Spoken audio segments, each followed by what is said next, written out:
నువ్వు 6 lakhs ఇన్వెస్ట్మెంట్లో small స్కేల్లో restaurant open చేయాలనే గ్రేట్ ప్లాన్లు ఉంటే ఈ వీడియో నీకోసమే. ఫుడ్ బిజినెస్ చేసేకి మనకు మేజర్గా 2 to 3 లైసెన్స్ అయితే కావాల్సి ఉంటుంది. Number 1 fire NOC license and number 2 FSSI license and number 3 GST license. Initial స్టేజ్లో మనకు GST లైసెన్స్ అయితే పని లేదు. ఇన్ కేస్ నీ యాన్యువల్ ఇన్కమ్ 20 lakhs అబోవ్ ఉంటే నీకు GST లైసెన్స్ అయితే అవసరం ఉంటుంది. ఇంకా మెనూ అండ్ ప్రైజెస్ విషయానికి వస్తే మెనూ మరీ అంత ఓవర్గా లేకుండా జస్ట్ సింపుల్గా ఉండేలా చూసుకోవాలి. 6 lakhs ఇన్వెస్ట్మెంట్లో మనం 20K పెట్టి ఒక షాప్ని అయితే రెండుకి తీసుకొని మన రెస్టారెంట్కి ఏ విధంగా అయితే కావాలో మనం ఆ విధంగా కస్టమైజ్ చేయించుకోవాలి. నెక్స్ట్ 2 lakhsలో మన కిచెన్లోకి కావాల్సిన కుకింగ్ మెటీరియల్స్ అని మనం పర్చేజ్ చేసుకోవాలి. 30,000 పెట్టి మన రెస్టారెంట్లో కస్టమర్స్ కూర్చొని చైర్స్ అండ్ టేబుల్స్ అయితే అరేంజ్ చేసుకోవాలి.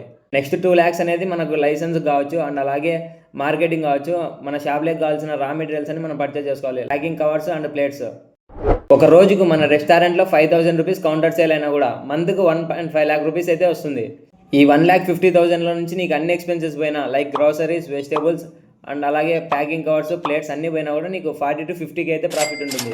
నీ రెస్టారెంట్ బిజినెస్ ఇంకా ఎక్కువ గ్రో చేసుకోవాలనుకుంటే taste and quality of food అనేది మంచిగా ఉండాలి. అండ్ అలాగే ఈ రెస్టారెంట్ని ఆన్లైన్ ప్లాట్ఫామ్స్లో ఇంక్లూడ్ చేయొచ్చు లైక్ స్విగ్గీ అండ్ జొమాటో. మరిన్ని బిజినెస్ ఐడియాస్ కోసం మన పేజ్ని అయితే ఫాలో అయిపోండి.